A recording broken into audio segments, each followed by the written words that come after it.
Welcome to The Explainer.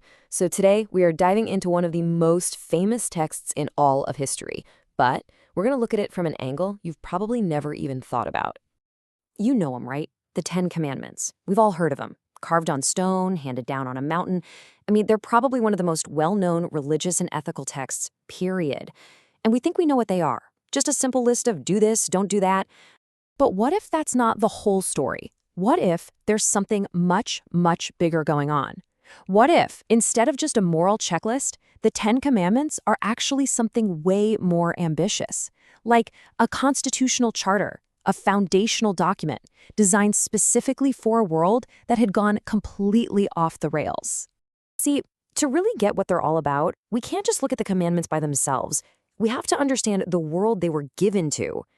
The biblical story leading up to Sinai, it's not just describing a few people messing up here and there. No, it's painting this picture of escalating cosmic chaos. And this timeline here, it shows this clear downward spiral, right?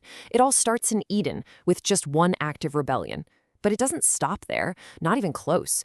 You get to Genesis 6 and it describes these heavenly beings, the Watchers, who corrupt humanity. And it just leads to this explosion of violence. The whole situation gets so bad that it basically needs a cosmic reset. And that's the flood. But even after that, humanity gets together at Babel, and what do? They unite in defiance of God, not in cooperation with him. The big takeaway here isn't just that the world has a few flaws. It's that it's fundamentally broken. It's fractured. And this quote really just sums it all up perfectly. The world before Sinai is a mess of spiritual confusion and moral chaos. You've got all these fragmented nations, each with their own set of gods, their own set of rules. And this is the crisis that sets the stage for the 10 words. Okay, so if the big problem is a world completely consumed by chaos, then the covenant at Mount Sinai is presented as the solution. This is God's deliberate move to slam on the brakes, to stop this escalating crisis, and reclaim a group of people to model a completely different way of living. And the contrast here, wow, it couldn't be any clearer. On one side, you have the world before Sinai, and it's defined by rebellion, violence, and just being broken into a million pieces. But the Sinai plan, on the other hand, is designed to be a direct answer to every single one of those problems. So instead of rebellion, you get a covenant, a real relationship. Instead of violence, you get order, and you get clear moral boundaries. Instead of all that widespread idolatry, you get exclusive loyalty.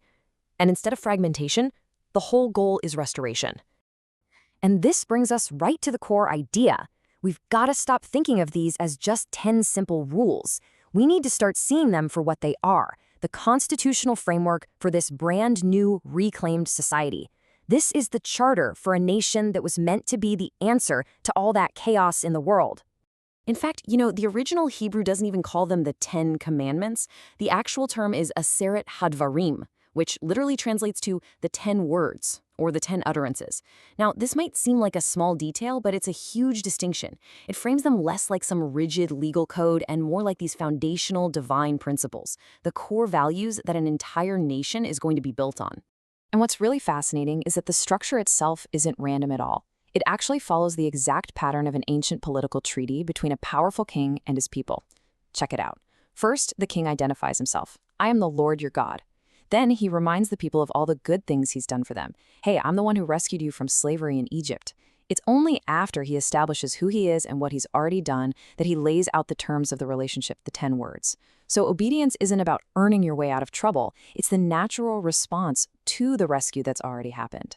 So let's break this constitution down. Part 1 is all about loyalty to the king. The first few words are all about establishing this exclusive allegiance to Yahweh. I mean, this was a totally radical idea in a world that was just packed with different gods. It's a direct shot at the idolatry and the spiritual chaos that defined pretty much every other nation. This is the theological bedrock for everything else. Then you get to part 2 of the Constitution, which provides the structure for the people themselves. It lays out the moral boundaries for a healthy community. The rules against murder, theft, adultery, lying. These aren't just random annoying rules. Think of them more like firewalls. They're designed to stop society from sliding back into the kind of violence and breakdown that happened before the flood. They're there to protect the vulnerable and to make sure you have a just, stable society. Okay, so why does looking at it this way even matter today? Well, because it totally reframes the entire point. It's not just about rules, it's about creating order out of chaos.